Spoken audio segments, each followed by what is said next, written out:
The case of that professional tennis umpire accused of bludgeoning her husband to death with a coffee mug. Lois Goodman was arrested back in August, dressed up in the U.S. Open uniform. But it looks like the case against her may have been turned upside down.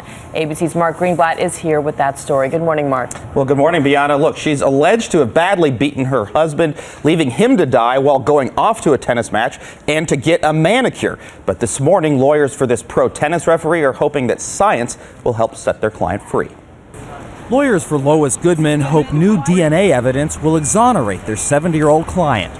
The longtime tennis umpire stands accused of bludgeoning her husband to death with a coffee cup, charges Goodman's daughter has refuted for months. My mother would never do something like this, ever, not in a million years. She's completely innocent. The tennis line judge has sparred with John McEnroe and some of the sport's biggest stars on the court, and was still in uniform when police arrested her just days before the U.S. Open in August, charging her with the murder of Alan Goodman.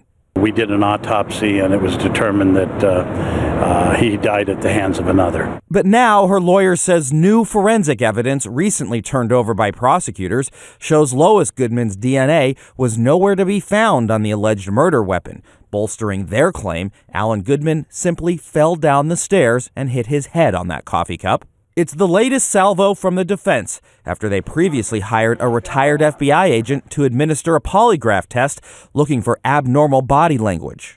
I asked, did you kill Alan Goodman? And at your residence, did you kill your husband?